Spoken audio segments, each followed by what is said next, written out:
la parte química de suelos que han empezado con la parte bioquímica, con nitrógeno y materia orgánica, al revés, materia orgánica y nitrógeno. Hoy continuamos con esa práctica y para cerrar el año lectivo 2020 del cursado de agronomía. Cuando hablamos de química de suelo, estamos hablando de los elementos nutritivos, de los elementos esenciales que hacen a la nutrición vegetal. Y entre ellos los vamos a separar en macro y micronutrientes. Los elementos esenciales hacen referencia a aquellos elementos nutritivos que no puede dejar de tener el vegetal para cumplir su crecimiento y desarrollo. Sin ellos, alguno de los aspectos del desarrollo no van a cerrarse, no van a cumplirse, lo cual va a generar en el sector económico, en lo que nos interesa a nosotros, de bajos rendimientos, ya sea porque no se produzca el fruto o la semilla que sea lo de nuestro interés de cosecha.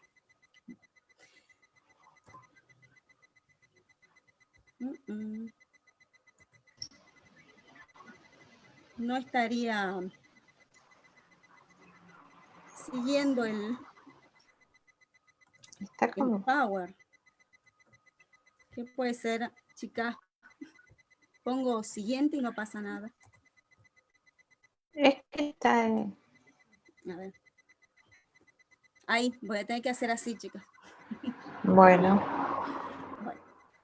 Estos elementos nutritivos pues, y esenciales para las plantas se los separa en macro y micronutrientes. No es un error haber escrito más grande la palabra macronutrientes y más chico micronutrientes. El sentido que tiene es un sentido didáctico para mostrar que el macronutriente es aquel que se necesita en grandes cantidades, a diferencia del micronutriente que se necesita en pequeñas cantidades. Eso no lo deja de hacer esencial. ¿Bien? Entonces, los macronutrientes son elementos químicos, minerales esenciales que el vegetal requiere en grandes cantidades para cumplir su ciclo de vida. Llámese crecimiento y desarrollo. ¿Bien?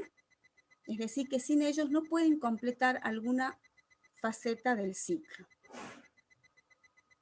En general, están en grandes cantidades en el peso seco del vegetal, a diferencia de los micronutrientes que están en el orden de las centésimas. ¿Bien? Los macronutrientes, a su vez, están suministrados, ya sea por el aire y el agua y por el suelo.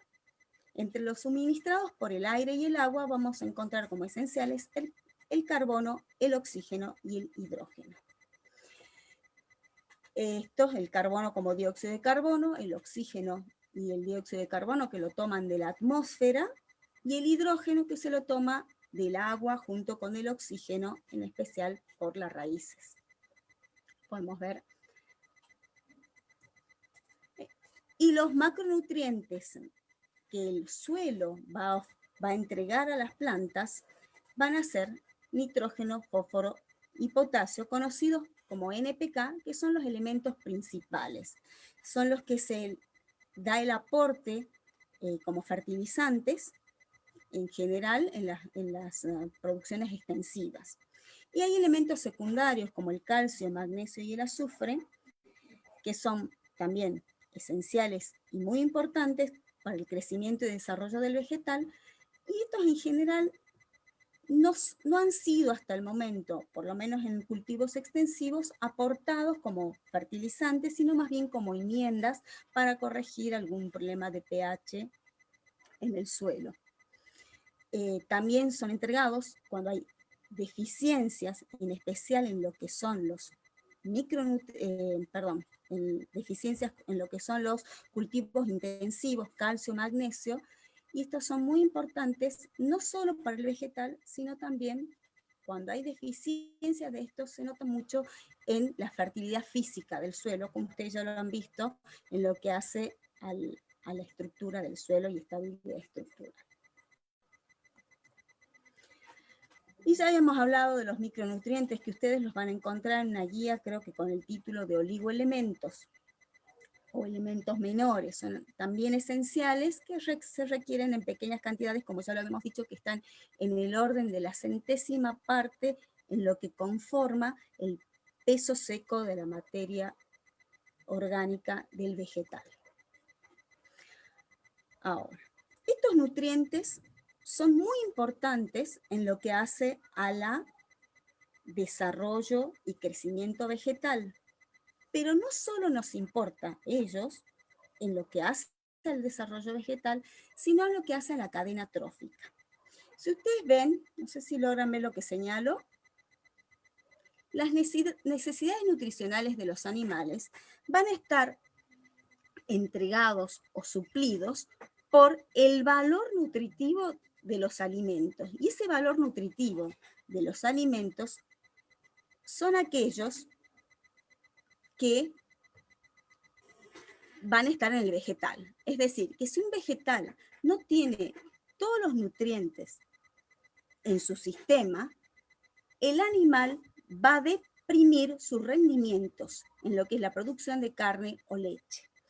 Y va a ser en lo que es también la cadena trófica, importancia en el ser humano, va a disminuir los nutrientes requeridos por nosotros para cumplir nuestro ciclo de vida. O sea que la mayoría de los nutrientes en lo que hace a la cadena trófica y al componente animal, llámese para producción o los seres humanos, que estamos dentro del reino animal, el valor nutritivo de los vegetales es muy importante.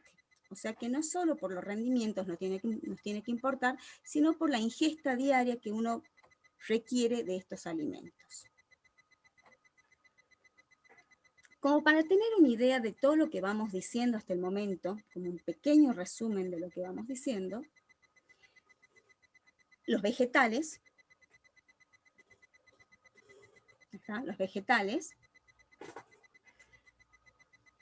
que nos interesa cosechar hojas, frutos o tallos, requieren de la energía solar, del dióxido de carbono, el oxígeno, el hidrógeno y el oxígeno que van a estar dados por el agua. Además de los macronutrientes, nitrógeno, fósforo, potasio, azufre, calcio y magnesio, como los micronutrientes, entre los que voy a nombrar que faltan, hierro, manganeso, cobre, zinc, boro, molibdeno, níquel, cobalto, cloro. Todos ellos, en conjunto, hacen a la nutrición vegetal. Y es importante no solo sus contenidos para que estén disponibles para las plantas, sino que tengan una dinámica entre ellos que puedan cumplirse. O sea que no solo es importante las concentraciones que tengan en sus reservorios, sino también es importante la relación que mantengan unos con otros. Además de también ser como factor importante el factor físico del suelo. No nos olvidemos que ustedes ya vienen estudiando en lo que es física del suelo la importancia del suelo como sistema trifásico, donde las fases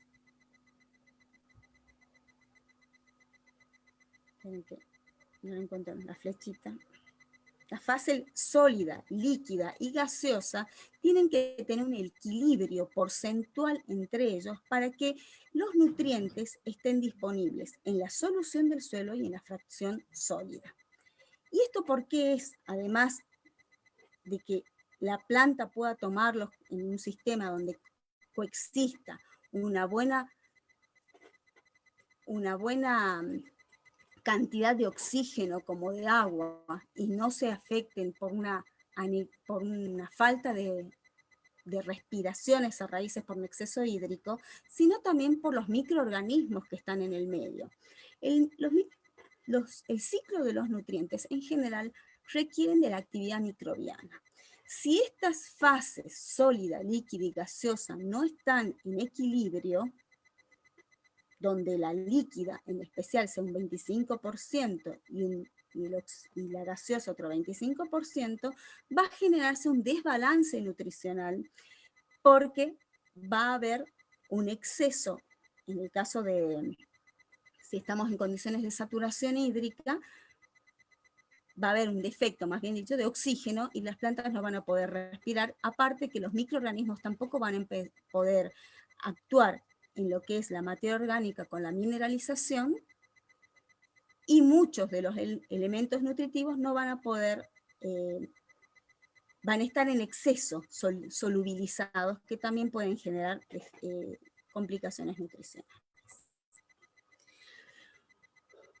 Una vez entendido que para una buena nutrición tenemos que tener, además del nutriente en el suelo, tenemos que tener la fertilidad física, hay que saber que las concentraciones de estos nutrientes deben ser adecuadas.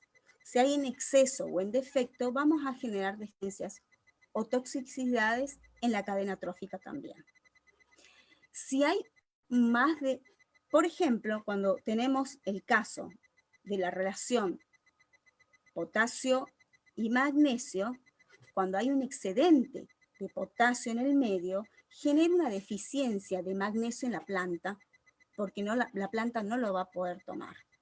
Entonces tiene que haber un balance nutricional entre los mismos nutrientes para que no haya un antagonismo entre ellos y no existan deficiencias en la nutrición. ¿Bien?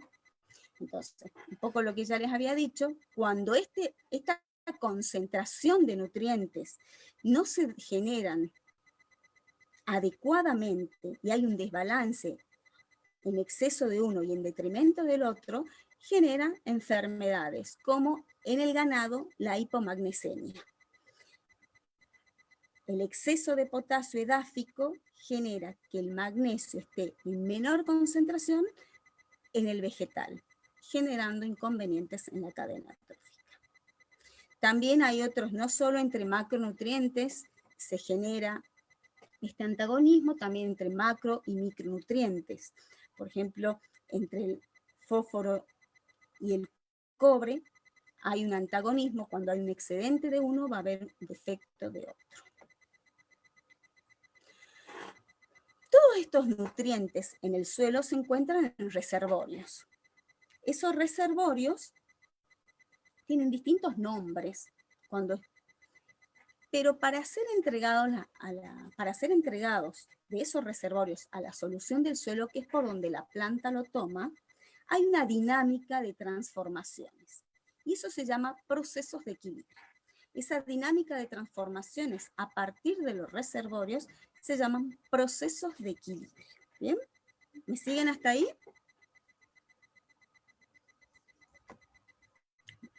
Cuando está el nutriente en la solución del suelo, es cuando el vegetal lo puede tomar y se llama, ese proceso en que la planta toma el nutriente de la solución del suelo se llama asimilación.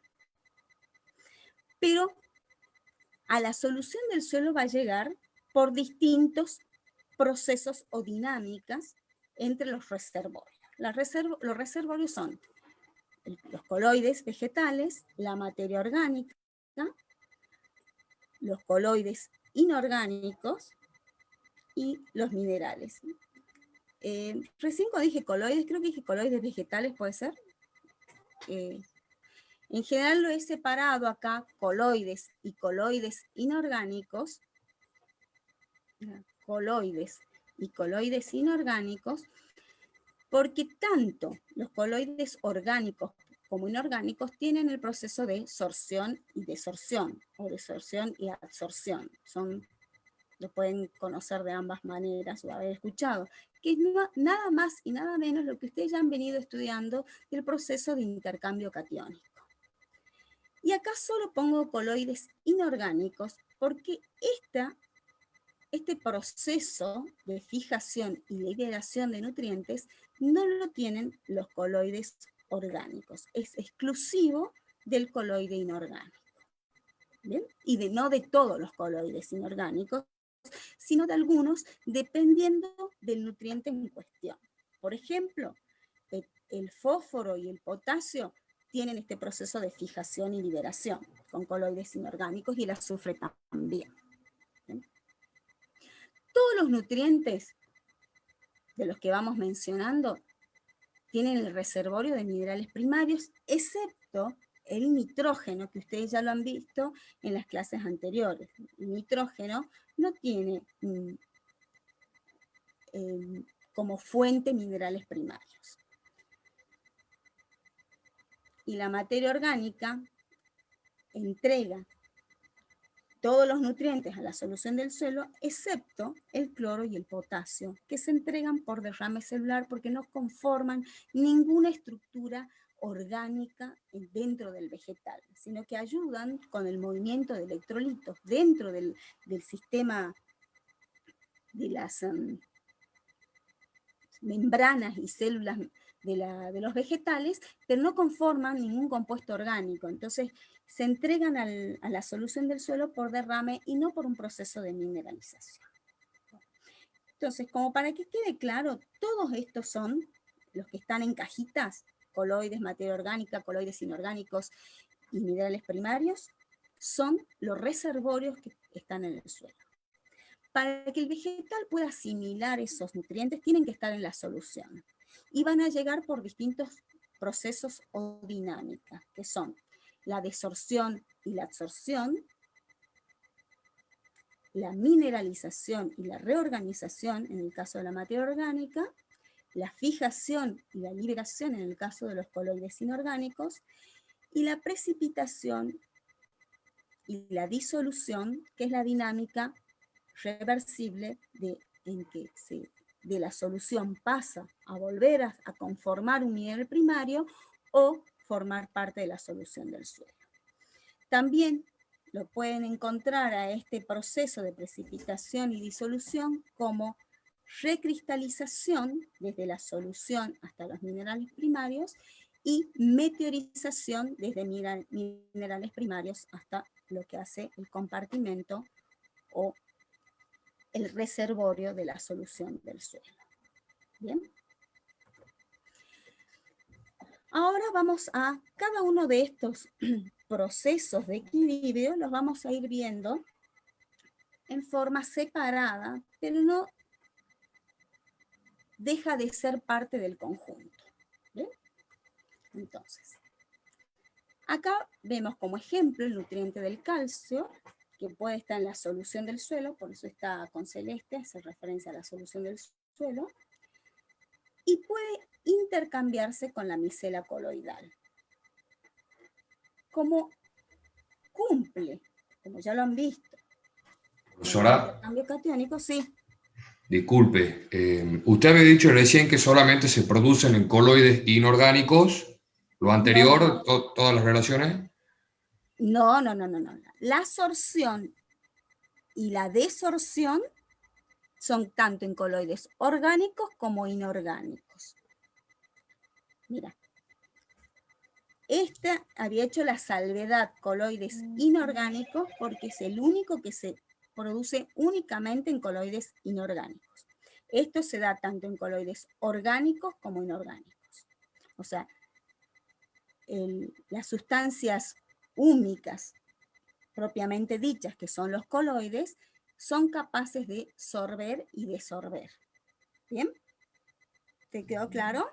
Sí, muchas gracias. Bien. Estos son minerales primarios. Acá no intervienen los coloides, son minerales primarios. Acuérdense que los coloides son minerales secundarios, los coloides inorgánicos, ojo, ¿no? Bien, gracias. Bien. Igualmente ahora vamos a ir viendo uno por uno. Bien, acá estamos en lo que es sorción y desorción. Esta es la micela coloidal, que puede ser una arcilla o la materia orgánica. ¿Bien? O el humus, no la materia orgánica, perdón, el humus. Y cuando el calcio está en la solución del suelo, como es bivalente, puede intercambiar dos nutrientes que tengan monovalentes. ¿Bien? Entonces ingresa el calcio en la micela coloidal y salen dos metales de otro índole que en este momento no nos importa. ¿Bien? La absorción y desorción, si ustedes recuerdan, es reversible, tiene una velocidad, es selectiva. ¿Bien? O sea, es muy importante que tengan en cuenta que es reversible, que es selectiva, va a depender de la abundancia del elemento que se encuentra en la solución y tiene una afinidad. Y acuérdense que la afinidad tiene que ver con la valencia también. Un divalente va a intercambiar mejor que un monovalente por la afinidad que tiene y la selectividad. Entonces, lo importante de este proceso es que va a haber una selectividad y reversibilidad, que se va a dar también por la abundancia del elemento en el medio. En este caso yo les pongo como ejemplo el calcio. ¿Qué otros elementos nutritivos pueden ser afectados por el proceso de sorción y desorción? El potasio, el calcio, el magnesio. En algunos casos, el nitrógeno como amonio, el fósforo, cuando no va a ser absorbido en complejo de nivel interno, sino va a ser reversible, y eso va a depender del pH y tipo de coloide. ¿Bien? Igual que el azufre. En ese caso ya no vamos a hablar de capacidad de intercambio catiónico, sino capacidad de intercambio aniónico. Bien. Chicos, hasta el momento yo no les estoy diciendo nada nuevo, sino que estoy uniendo todo lo que han venido viendo durante el cursado, lo están viendo en lo que hace a la química del suelo y a los nutrientes. Estamos como armando un rompecabezas que por ahí lo tenían como desparramado, ahora lo estamos juntando a todo. ¿Bien? Ahora, lo que es la mineralización y la inmovilización. La mineralización, partimos de un compuesto orgánico y por el proceso de mineralización vamos a obtener los nutrientes en forma inorgánica. Este proceso de mineralización va a depender de factores como temperatura, aireación, abundancia del elemento, el pH y por ende de los microorganismos. O sea, los microorganismos están afectados por la temperatura, la aireación y el pH. Saben que la temperatura ideal de mineralización es entre 25 y 30 grados centígrados. El mejor estado de aireación para que se produzca la mineralización es cuando estamos un 25% de fase gaseosa o un 25% de fase líquida. ¿Bien? Es decir, cercanos a la capacidad de campo. Esas son las condiciones óptimas para que los microorganismos puedan producir este proceso de mineralización. ¿Bien? Pero también tiene importancia el tipo de material. Cuando hablamos de la inmovilización, cuando va desde los elementos nutritivos hacia la fracción orgánica, se llama inmovilización, y es importante también saber que eso va a depender del vegetal, que hay una relación carbono-nitrógeno, en el caso del elemento nitrogenado, carbono-fósforo, carbono-azufre, que son los más importantes que les voy a mencionar ahora, pero hay esa relación de inmovilización biológica, se llama, o retención biológica de los nutrientes, que va a depender de la calidad de la materia orgánica del que se parte. Ustedes se acuerdan que ya fue explicado el proceso de la relación carbono-nitrógeno, que 25 era el valor por encima del cual, ¿qué pasaba? Se inmovilizaba, entonces no había un proceso de mineralización. En cambio, para el fósforo, la relación es de 1 a 200, por ejemplo.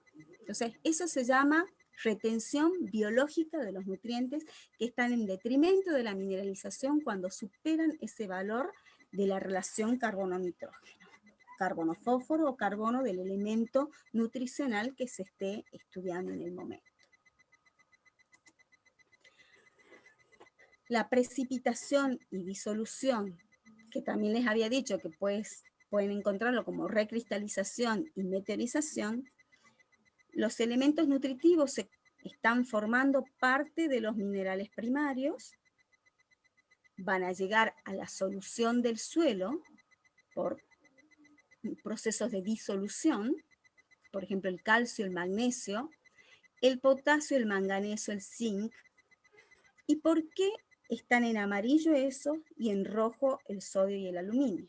Porque el sodio y el aluminio también llegan a la solución del suelo por ese proceso de disolución, pero no son nutrientes. Entonces, para no confundirse, los amarillos son elementos nutritivos y los rojos no son elementos nutritivos. También este proceso de precipitación y disolución va a depender de factores externos o externalidades, que también se le dice, como ser la temperatura, la aireación, la abundancia relativa del elemento. Siempre cuando hablamos de abundancia del elemento es relativa, porque es en relación a los otros elementos que están en el medio.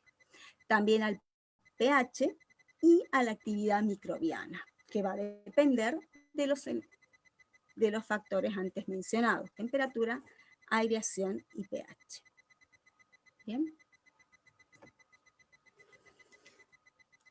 También es importante que el proceso de solubilización por reacciones redox, o sea, no todo, la solubilización de un elemento que está conformando parte del mineral va a llegar a la solución del suelo por la solubilización por factores redox. ¿Sí? ¿Alguien quiere preguntar algo? Si no es así, apaguen los micrófonos, por favor. Bien. Entonces, la solubilización por reacciones redox, es decir, por procesos de óxido-reducción, donde tiene que ver el contenido hídrico que genere una deficiencia en el ambiente de oxígeno por saturación hídrica. Es decir, que estemos en condiciones de un exceso hídrico.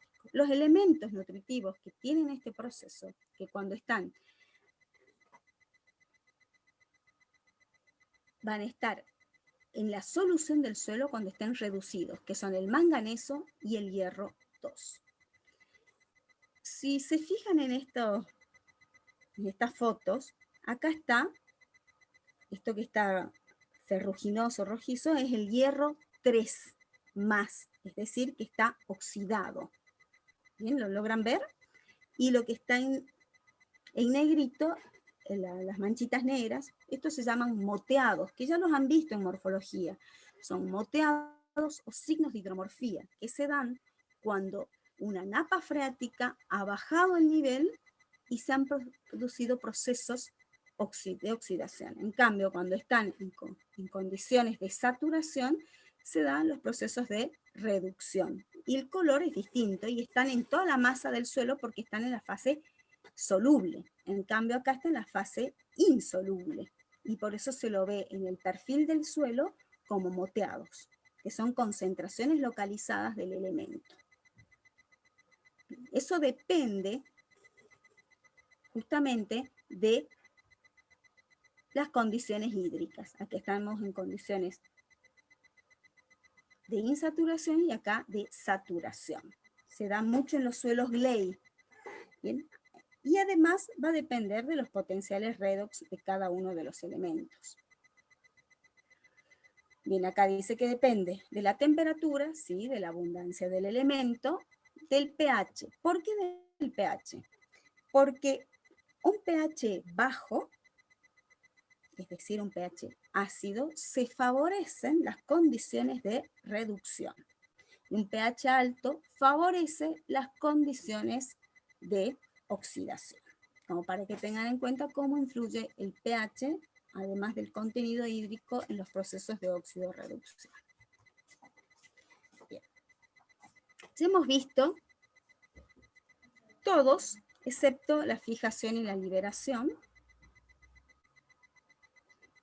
que hemos dicho que en general depende del nutriente en cuestión, La fijación y la liberación también depende de la temperatura, también depende del tipo de coloide inorgánico y del nutriente en cuestión y del pH. No va a ser igual la fijación de un elemento como el fósforo que la fijación de un elemento como el potasio. El potasio se da en arcillas de tipo 2,1 en general se da en arcillas de tipo 2,1 y el fósforo se da en arcillas de tipo 1,1 u óxidos e hidróxidos y van a depender muy fielmente del pH en esos casos, porque ya no va a depender de la capacidad de intercambio catiónico, sino de la capacidad de intercambio aniónico de ese coloide en cuestión. Ahora, para que la planta asimile los nutrientes de la solución del suelo, tienen que pasar todos estos procesos en función de los reservorios que tenga el suelo. Y recién vamos a poder hablar de que el nutriente está disponible para las plantas. ¿Bien? ¿Me siguen hasta acá? Bueno, continúo entonces. La disponibilidad de los nutrientes en el suelo, entonces va a depender de los contenidos de los nutrientes y de la abundancia del elemento, de la abundancia relativa de los mismos, hemos dicho. No es la abundancia en sí misma, sino en relación a los otros elementos, de acuerdo a los antagonismos que pueda haber. ¿Sí? La disponibilidad también va a depender de las formas y la distribución de los mismos, que serán todos esos apartados que hemos ido viendo, y la dinámica de transformación, de acuerdo a si hay absorción o desorción, de acuerdo a las condiciones en el medio de temperatura, de pH, de condiciones hídricas, etc. Pero ahora vamos a ir viendo cada uno de estos apartados. Bueno, ¿de qué depende el contenido de un nutriente en el suelo? Va a depender de la riqueza que haya tenido el material original que le dio origen a ese suelo. ¿Sí? Si el material original, por ejemplo, es rico en microclino, voy a tener riqueza en potasio. ¿Sí? Si es rico en, feldespatos potásicos, voy a tener un suelo bien provisto de potasio. Si es rico en vivianita o fluoropatita, voy a decir que el suelo va a ser rico en elementos como el fósforo. Si es yeso, voy a tener azufre en general. ¿Sí? O sea, la riqueza del material original que le da origen al suelo donde estoy parada va a hacer que tenga más o menos este nutriente. Además, como ya habíamos dicho, de la dinámica y la influencia que tenga con otros nutrientes, ¿no? Por eso la abundancia relativa. Vamos a hablar de la riqueza del material y la abundancia relativa respecto a los otros nutrientes. El grado de desarrollo de un suelo también nos va a indicar cuánto puede tener de un nutriente o no. Un suelo muy degradado, muy meteorizado, va a ser pobre en cationes, como calcio, como potasio en general. Un suelo muy meteorizado va a tener una pobreza de elementos nutritivos por un proceso justamente de lavado y de pérdida de nutrientes por las altas temperaturas y la degradación. ¿Sí? ¿Hola? ¿Pueden apagar sus micrófonos? ¿O yo no estoy escuchando algo que me quieren decir? Sí, Adri, ¿vos podés silenciar?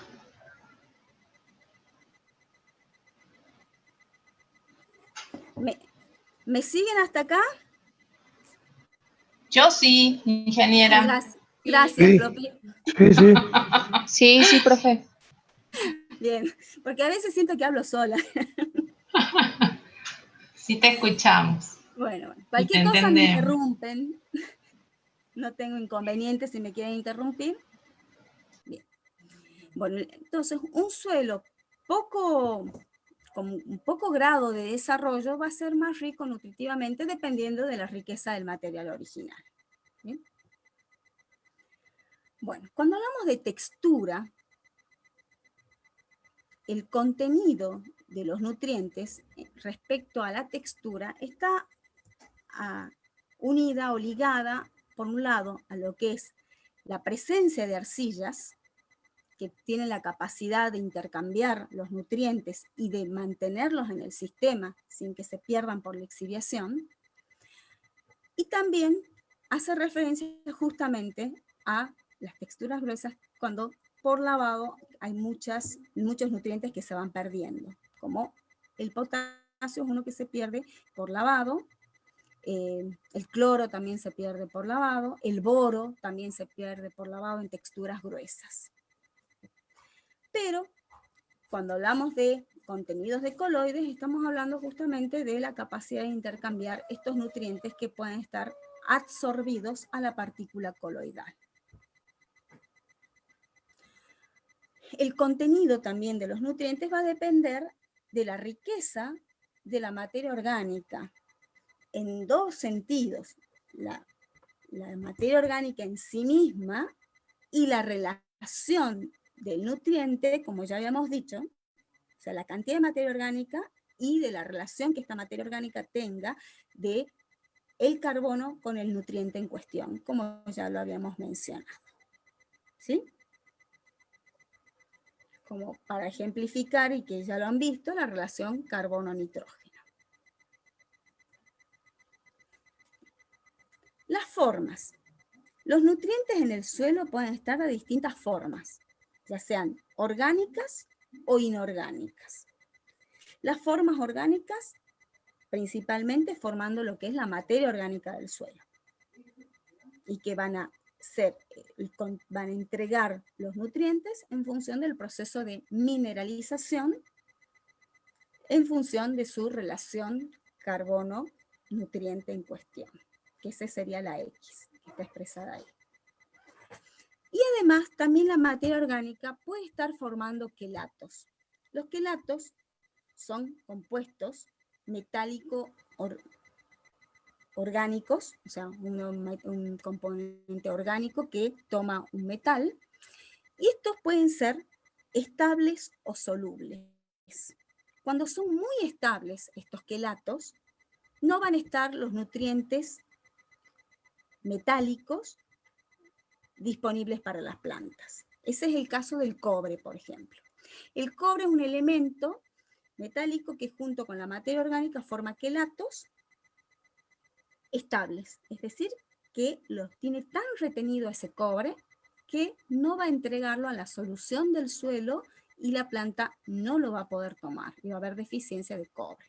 En suelos muy ricos en materia orgánica, en suelos orgánicos, hay grandes deficiencias de cobre por eso.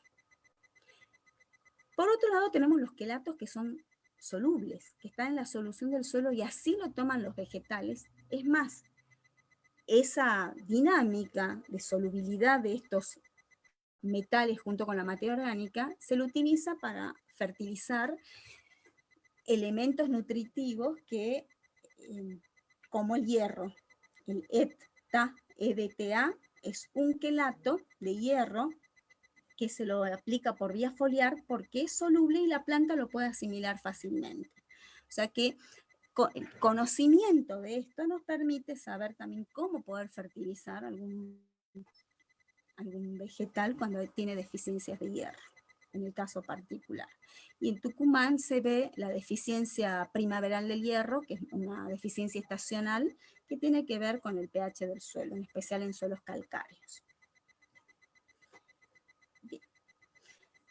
Y después están las formas inorgánicas. Las formas inorgánicas que van a estar como iones en solución, disueltos, en forma intercambiable, como lo que han visto cuando está en el coloide absorbido a la partícula coloidal, ¿sí? Puede estar fijado o puede ser estructural, es decir, como parte del material primario, del mineral primario del suelo.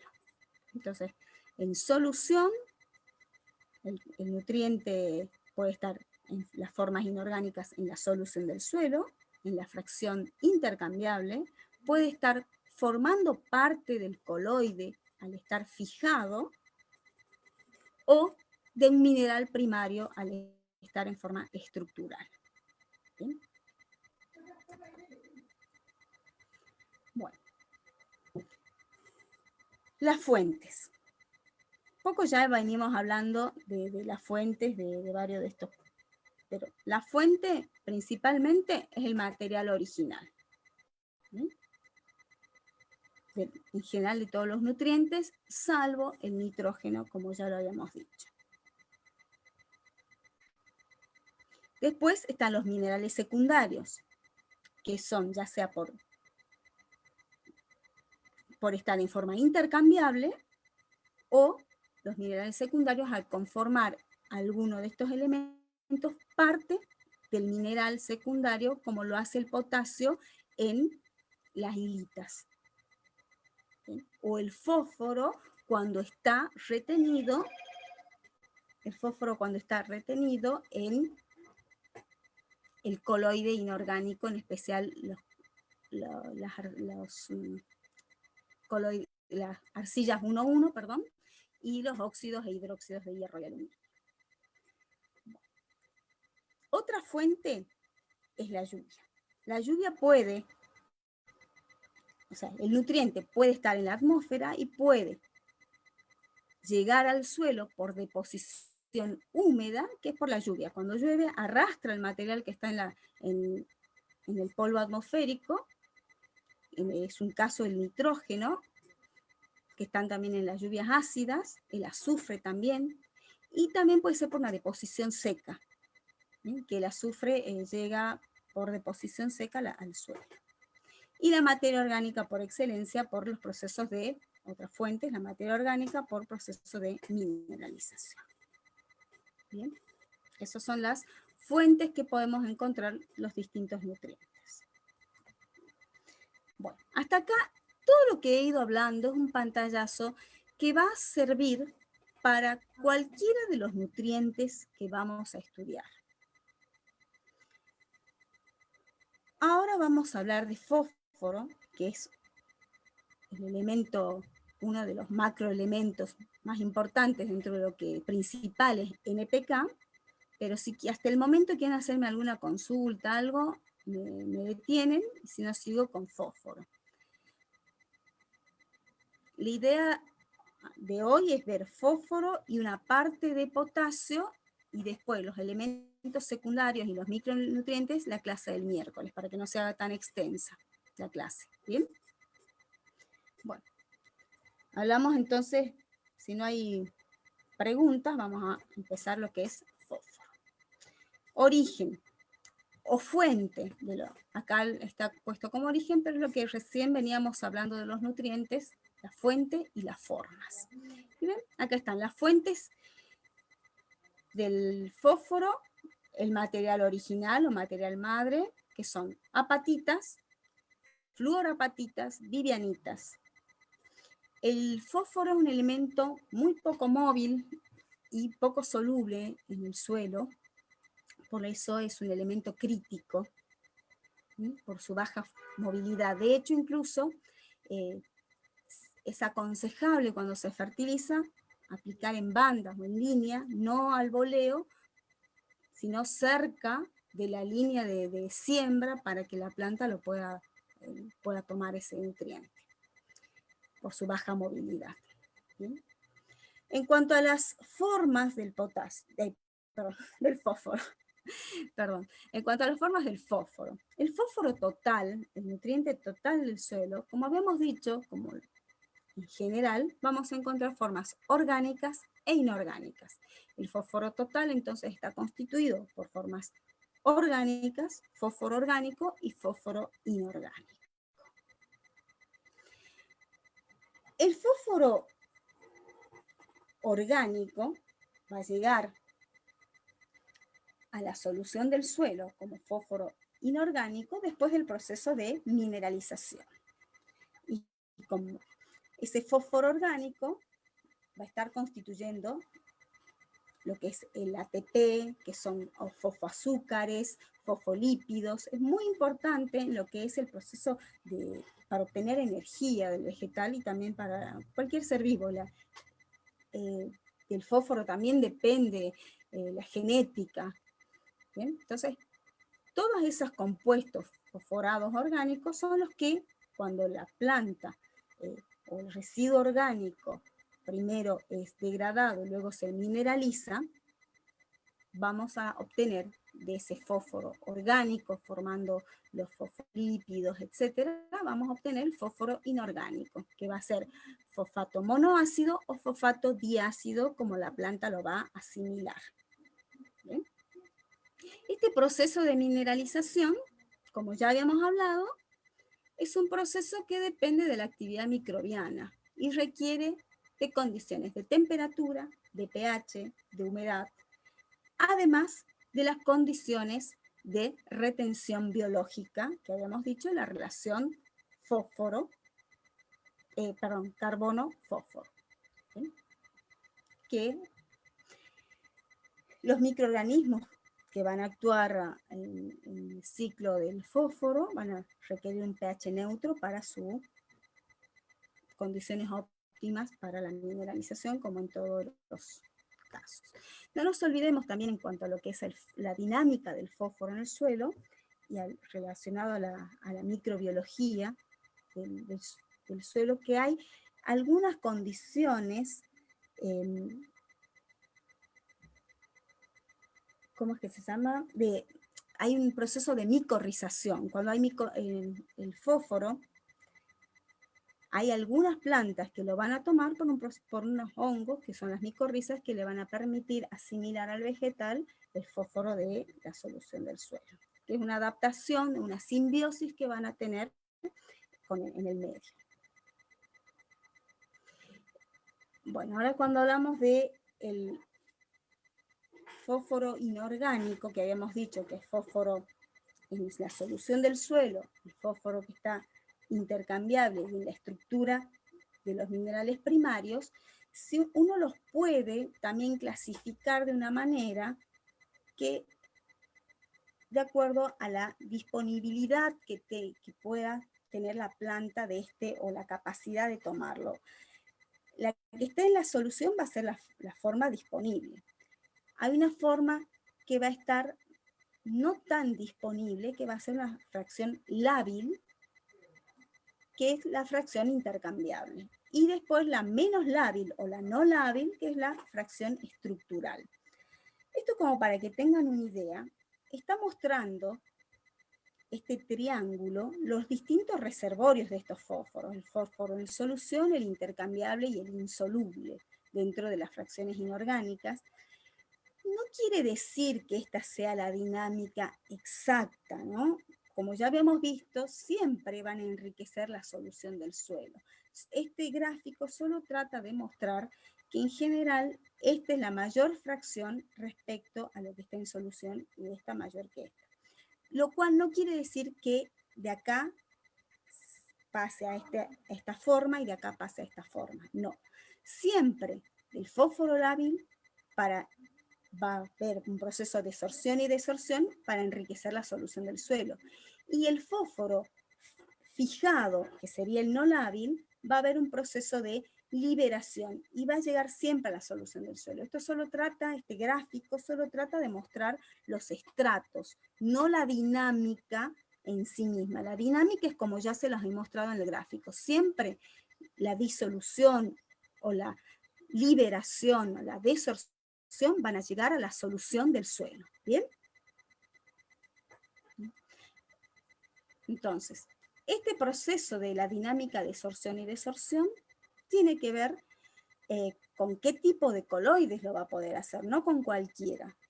Con los coloides que pueda tener esa dinámica de ser absorbido va a depender del tipo de coloide, que sean las arcillas de tipo 1,1 y los óxidos hidróxidos, en función del pH.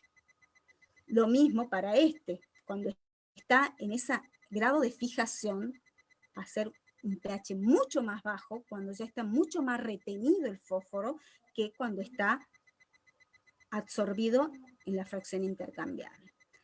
Pero no nos olvidemos que hablando de tipo de coloides, los coloides 2,1, su carga siempre es negativa, entonces tiene porque proviene de sustitución isomórfica, entonces no va a tener un intercambio con el fósforo que va a estar como anión, pero sí puede estar unido con un puente calcio, es decir, el calcio que va a estar en forma intercambiable con una carga positiva en el coloide y con la otra carga positiva en el fosfato, generando un puente. Y esa es la manera en que puede estar en forma intercambiable o sorbido en una arcilla de tipo 2,1. ¿Bien? En cambio, en las arcillas de tipo 1,1 se va a dar por el origen de cargas de esos coloides. ¿Me siguen? Bueno, acá no se asusten, es un poco para que tengan como guía, ya lo he dicho prácticamente esto.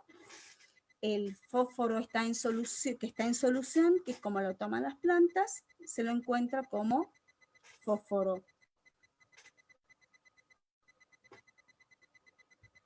Ay, no puedo encontrar la flecha. Como fósforo monoácido o diácido en función de que el pH esté en 6 o en 7, digamos, está dentro del rango de 6 y 7. El fósforo en la solución del suelo para que las plantas lo puedan tomar se encuentran en un rango de pH entre 6 y 7. ¿Bien? Ese fósforo intercambiable, ya les he dicho recién, que puede estar en las arcillas de tipo 1,1, cuando la unión es lábil, que está unida por un solo enlace, unidentada se llama. Gráficamente ya se los voy a mostrar más adelante. Está unida por una unión única, o sea, unidentada o un solo enlace. Y esto se da gracias a que el pH sea un poco más bajo y las que 6 empiezan a exponer las cargas, este tipo de coloides positivas para poder tomar el fósforo. Pero si el pH desciende mucho más, ya vamos a tener un fósforo insoluble, una unión bidentada, donde el fósforo va a estar altamente retenido y ya va a estar, estaría en la fracción lábil y está en la fracción no lábil, porque va a estar totalmente retenido. ¿Bien? En el caso de las arcillas 1,1, porque disminuye mucho el pH. Y si no, si nos vamos al otro extremo, a pH mucho más altos, el fósforo va a precipitar, ya no va a ser con el coloide, sino va a haber un proceso de precipitación con el calcio, ¿bien? Formando apatitas o vivianitas, ¿bien? Hasta acá, eso es en función del fósforo. ¿Cómo lo podemos encontrar? El fósforo inorgánico en la solución, lábil y no lábil, y puede ser por el tipo, va a estar en forma intercambiable, ya sea el tipo de coloide con uniones calcio o con una unión lábil al ser por una sola carga. En cambio, cuando está con dos retenidos, por dos enlaces, vamos a tener, en el caso de coloides 1,1 y óxidos e hidróxidos, una mayor fijación, va a ser una unión bidentada y no va a estar disponible para las plantas. Entonces, en estos casos, la disponibilidad del fósforo no es que, como decíamos, que no esté en el suelo, en el sistema. El fósforo total puede ser alto. La diferencia es que va a estar retenido fuertemente. Entonces, en ese caso va a haber que no pensar en fertilizar, porque el fósforo está en el suelo, sino modificar las condiciones de retención de ese fósforo. Puede ser modificar justamente el pH del suelo. ¿Bien? Eso se da mucho en los suelos, en oxisoles, esa retención en ultisoles, donde está muy retenido, también en andisoles, donde tenemos alófanos. En cuanto a al grado de meteorización y el fósforo, podemos ver que un suelo poco meteorizado como un aridisol, y en este otro extremo un suelo muy meteorizado como el ultisol, vemos que el fósforo inorgánico, en este caso, un suelo aridisol poco meteorizado, va a estar conformando minerales primarios, como habíamos dicho, fosfato de calcio, que es el apatita, también vivianita, y a medida que va evolucionando el suelo, o va aumentando el grado de meteorización, un molisol empieza a tener un poco más importancia el fósforo orgánico que en un aridisol, que este va a estar dado no solo por la meteorización, sino las condiciones climáticas, este es un suelo arídico. Y en este caso, el fósforo inorgánico va a disminuir porque ya ha empezado a haber otro tipo de coloides que en un aridisol. Para terminar en el ultisol, que esta fracción inorgánica del fósforo está más relacionada a los minerales secundarios que a los minerales primarios, que acá están primando las arcillas de tipo 1,1 y óxidos, porque hay un alto grado de insaturación en este ultisol. Vamos a tener un argílico insaturado, es decir, con bajo porcentaje de bases intercambiables o de cationes intercambiables para tener un gran aumento de fósforo retenido en las fracciones inorgánicas, coloides inorgánicos 1,1, que tienen su origen de cargas en la disociación del coloide. Todo esto que les he dicho se lo puede expresar químicamente de esta manera. ¿Ven? Los suelos ácidos, muy meteorizados, vamos a tener la gipsita, que se va a unir al fósforo formando la varicita. ¿Bien?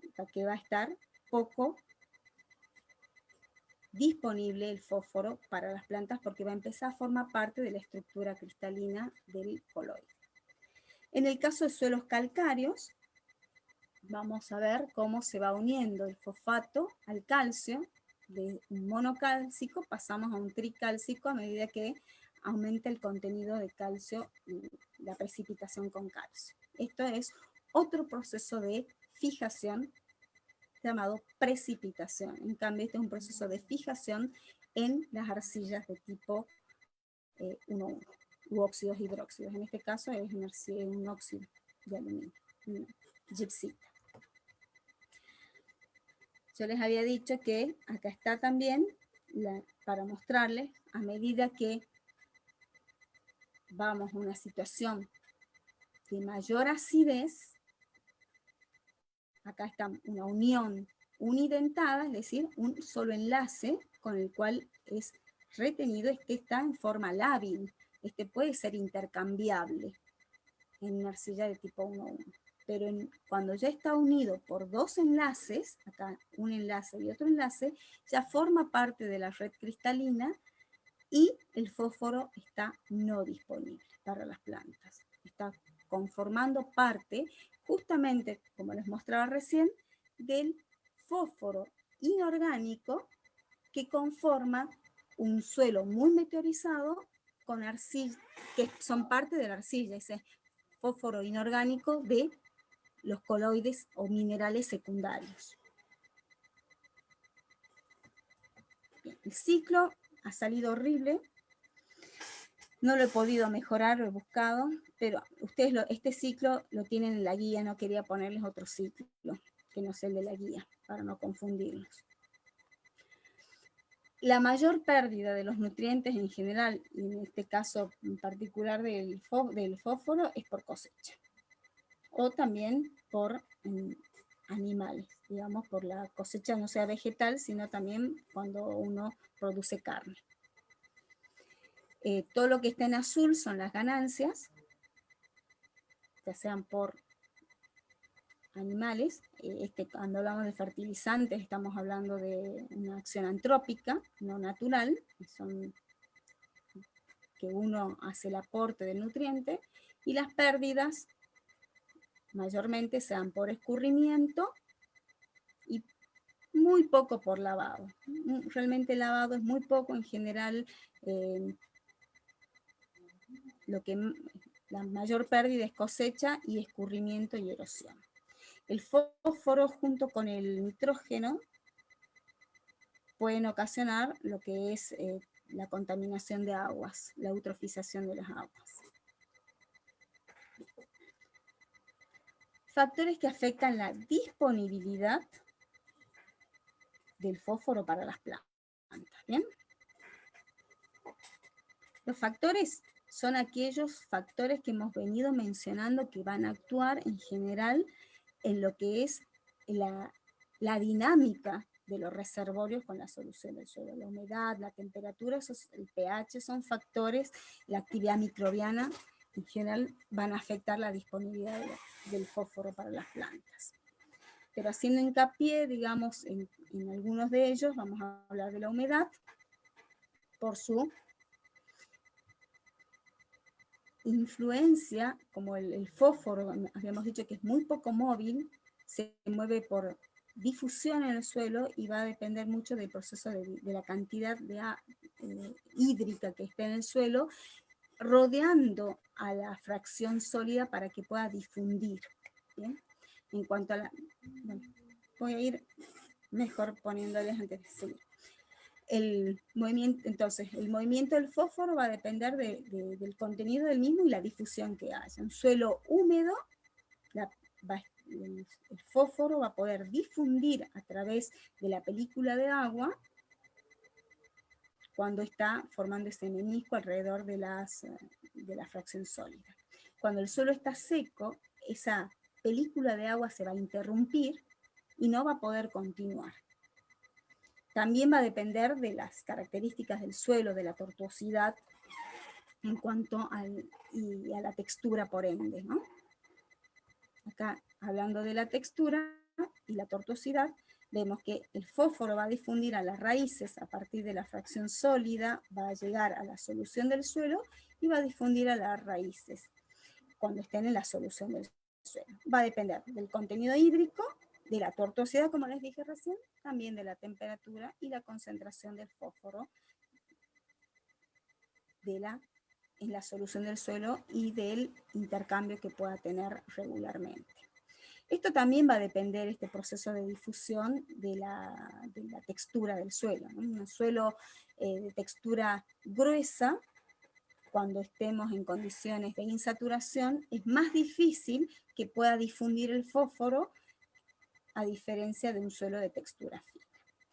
¿Bien? Pero también es importante, cuando hablamos de la textura, entender lo que es la cantidad y tipo de coloide en función del pH, que ya lo hemos venido mencionando, que el fósforo va a tener una dinámica en función del tipo de coloide y el pH, de acuerdo al origen de cargas y a cómo afecta el pH en esas cargas coloidales, ya sea de arcillas 1,1 u óxidos hidróxidos. ¿Bien? Esto es prácticamente un resumen. El tipo de coloide está asociado al origen de cargas, ya lo acabo de decir, de acuerdo a la capacidad de intercambio catiónico o a la capacidad de intercambio aniónico. Y acá hay ejemplos claros, como que ya los había mencionado también, que esa capacidad de intercambio aniónico por el tipo de coloide y el pH se dan en andisoles cuando hay arcillas alófanas, que son también que tienen un comportamiento anfótero, que se dan en la zona de los Andes por las cenizas volcánicas, y también cuando estamos en los suelos oxisoles y ultisoles por la presencia de óxidos de hierro y aluminio. además de los coloides 1,1 en los multisoles, por ejemplo, también. La materia orgánica, hemos dicho que es importante por la dinámica de la mineralización y además por el tipo de residuo en su relación carbono-fósforo. Y el material original, que venimos mencionándolo, que es la fuente principal de los minerales, de la fuente inorgánica mineral en el suelo. Respecto al pH, y esto también ya se los había dicho, pero acá está gráficamente para que lo vean, cómo es la dinámica del fósforo en función del pH. Acá si ven, el fosfato mono y diácido, el diácido y el monoácido van a estar en mayor proporción cuando el pH del suelo es entre 6 y 7, que es cuando la planta lo puede asimilar. ¿Sí? Eso es el fósforo en la solución del suelo, se lo toma como fosfato diácido a pH más bajos o monoácido a pH un poquito más alto, siempre dentro del rango entre 6 y 7. ¿Bien? Ahora, como para que vean todo lo que venimos hablando de los coloides, de la solubilidad, del pH, acá vemos cómo pHs menores a 6, el fósforo es fijado con el aluminio, precipitando. ¿Bien? Y a pHs mucho menores ya con el hierro, cercanos a pH 3. Esta es la forma en que está disponible, acá está fijado. Y en el caso de pHs altos se fija con el calcio. Ya en este caso depende también de los coloides existentes, como arcillas 1,1 y óxidos hidróxidos. En este caso no va a depender del tipo de coloides, esta precipitación, esta retención del fósforo, va a depender de la presencia de calcio en el medio que precipita formando el el fosfato de calcio. Ya sea que habíamos visto que puede llegar a ser fosfato tricálcico en un grado muy extremo. En resumen, la mayor parte de los suelos tiene una pequeña cantidad de fósforo disponible en la solución del suelo. Como habíamos dicho, es crítica la concentración, por eso es un elemento crítico en cuanto a la nutrición. Las reacciones de equilibrio entre las fracciones es importante para que pueda enriquecer la solución del suelo. La disponibilidad de fósforo tiene que tener un programa en lo que es la nutrición, ya sea con fertilizantes o enmiendas, según sea deficiente o esté retenido fuertemente en los suelos ácidos o calcáreos. Conociendo esta dinámica de los nutrientes y las propiedades de los elementos, es mucho más fácil tener, y conociendo además, cuando veamos después cómo actúan con otros nutrientes en lo que es los antagonismos, es mucho más. Hay que mantener para una buena nutrición un balance de nutrientes, más que ver solo un nutriente en cuestión. Bueno, eso en cuanto al fósforo. Es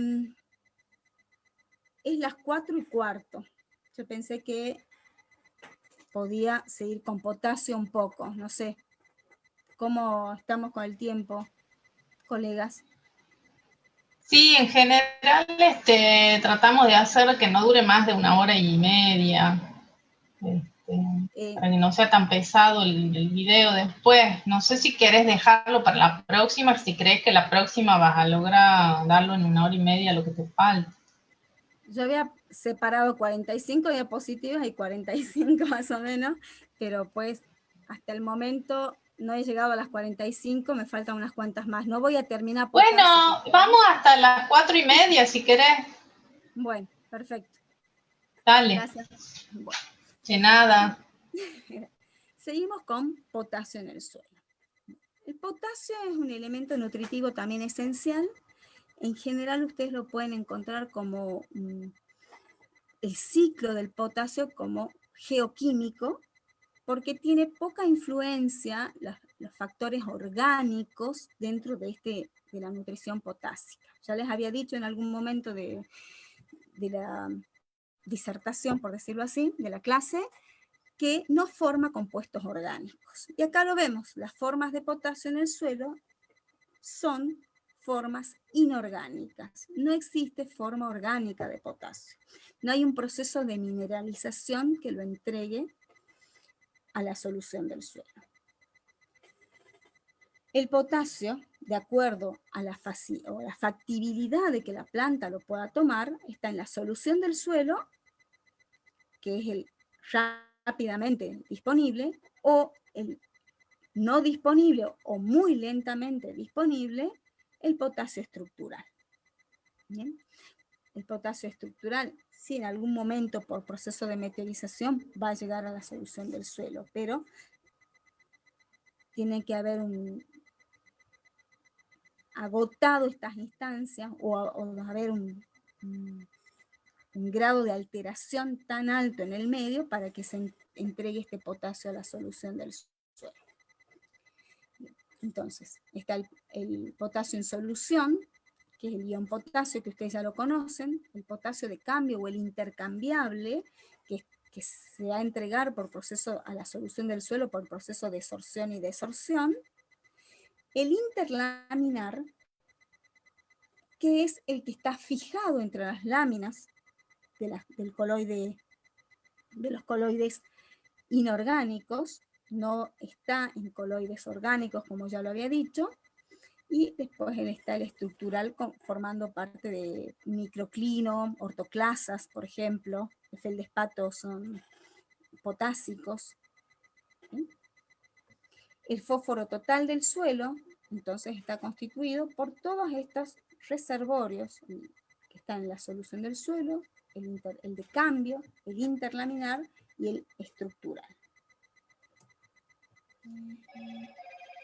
¿Bien? El potasio de la solución del suelo se va a renovar a partir de estos otros estratos. ¿Bien? El de cambio ya hemos visto cómo se comporta, es un proceso selectivo que depende de la abundancia relativa en el medio, de la valencia que tenga y la selectividad. Y el interlaminar es el que está entre las láminas de los coloides de tipo 2,1 no expansibles. Ustedes de lo que vienen estudiando, los coloides eran 2,1 expansibles y no expansibles. Dentro de los no expansibles está la hilita, que el proceso de sustitución isomórfica se da en la capa tetraédrica y eso hace que las láminas no se separen tanto, o que estén más unidas, más bien dicho, entre una lámina y la otra, y el potasio va a estar entre medio de cada lámina, por eso se llama interlaminar. La lámina es cada una 2,1, esa es una lámina, no sé si me hago entender. Una lámina está constituida por 2 tetraedros y un octaedro. Y como a nivel de tetraedro se genera la sustitución isomórfica, las láminas no están tan separadas unas de otras por la ley de Coulomb, justamente que tiene que ver con el campo de la energía y la distancia. Entonces, en ese espacio que queda entre lámina y lámina, entra perfectamente el potasio o, en su defecto, el amonio. Pero como estamos hablando de potasio en este caso, ese va a ser el potasio que esté en la fracción interlaminar, o también lo van a ver como fijado. ¿Bien? En cambio, la estructural ya hemos dicho que está en los minerales primarios. Este está en los minerales secundarios. A medida que las láminas se abran, va a haber un proceso mayor de liberación. Y cuando estas láminas se van cerrando, no van a ir a la solución del suelo. Esto se va a producir por procesos de humedecimiento y secado. cuando se seca el suelo, tiene que haber unos 5 procesos de humedecimiento y secado, de acuerdo a los geólogos, para que se empiece a cerrar y retener de nuevo ese potasio. Este es un proceso de meteorización. No deja de ser un proceso de meteorización que va desde las hilitas hasta las vermiculitas. Cuando a medida que se va perdiendo sucesivamente el potasio interlaminar, se va transformando las arcillas hilíticas en vermiculitas. Hay un proceso de transformación de arcillas. ¿Bien? Bien. Ahora vemos cómo los factores que afectan a esa... Los factores que afectan a esa fijación va a depender. El tipo de coloide en la caulinita es nulo, en cambio, en una hilita y vermiculita es alto. Es alto en una hilita y vermiculita. En un sector intermedio va a estar la modmolionita, pero esta va, ya sea por procesos de humedecimiento y secado, va a degradar o intergradar a hilita o vermiculita, o de hilita a vermiculita va a intergradar a modmolionita. Es decir, que hay un proceso de transformación a medida que pierde o gana el potasio entre las láminas, ¿sí? Que es un proceso de justamente meteorización cuando se van degradando por condiciones extremas en el medio, va a ir transformándose, en especial por una hidrólisis ácida.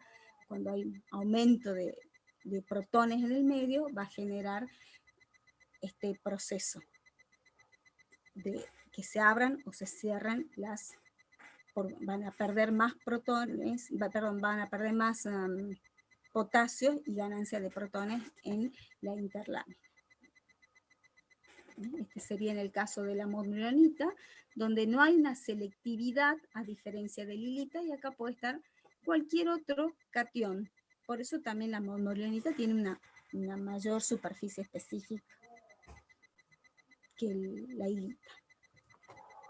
Perdón, iba atrás. Bueno, este es el caso de la hilita, donde el potasio que está entre las láminas, acá está el potasio que está entre las láminas, queda en un espacio, como es selectivo, queda solo para él, un espacio que está solo destinado para que el potasio pueda unir una lámina con la otra, a diferencia de la modmolionita. Profesora. Sí. ¿Por qué la vermiculita tendría una fijación alta si es intercambiable, por ejemplo, el potasio, del potasio? O sea, si es intercambiable el potasio, ¿por qué tiene una fijación alta?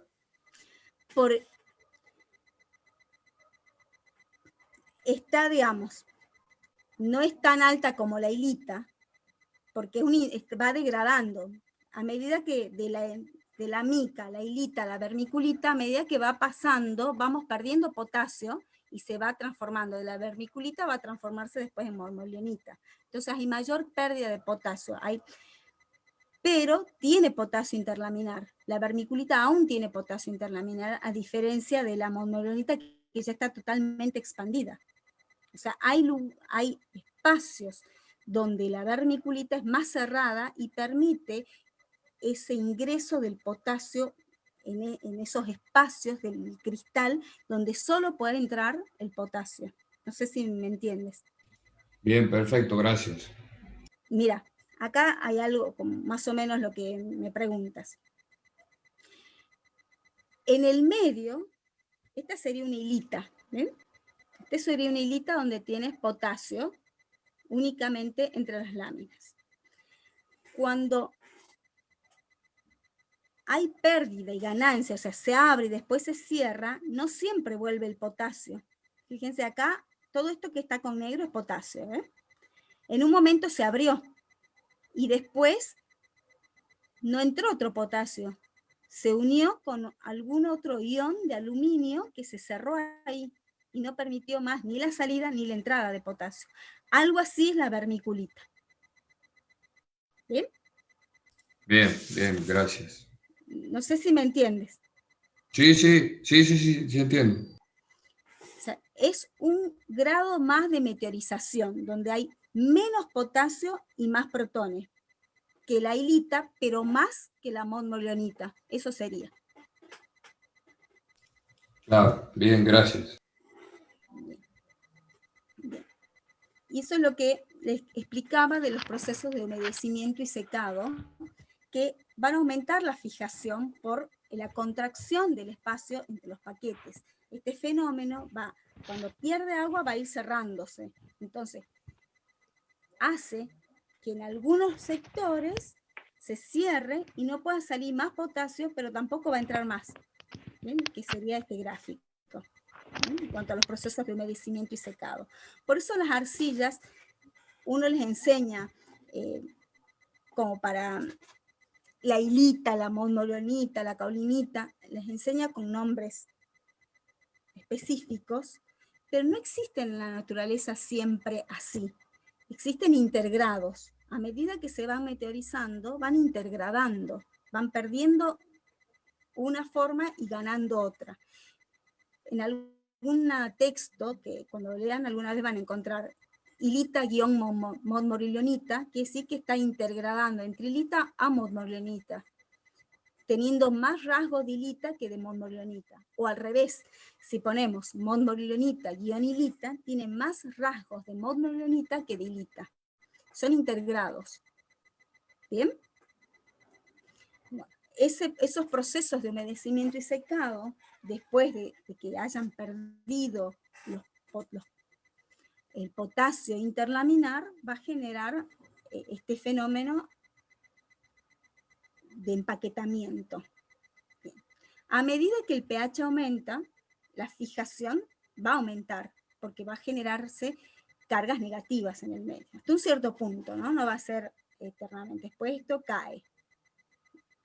¿Por qué? Tiene que ver justamente que al aumentar el pH, aumenta la capacidad de intercambio catiónico hasta un cierto punto. Después se genera un plató, porque ya no va a haber cargas que cambien. Y a medida que aumenta la SIC, el potasio en la solución del suelo también va a disminuir.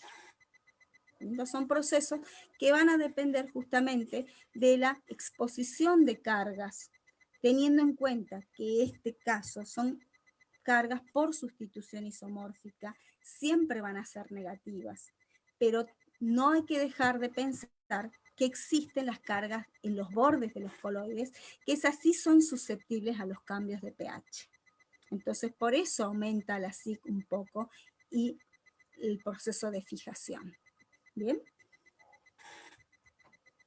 Bueno, las fuentes de potasio. Las fuentes en general son inorgánicas. No en general, son inorgánicas. Las fuentes de potasio son inorgánicas, son minerales. Hemos dicho que no hay fuentes orgánicas. Son minerales primarios, microclino, ortoclasas, felespatos potásicos, ¿bien? Que estos son parte del potasio estructural. Los minerales secundarios, que ya sean por el aporte del potasio intercambiable o de cambio, y el interlaminar que va a estar en hilita y la vermiculita, como ya lo hemos mencionado. Esto es un poco mostrarles que la fuente, quién lo está aportando.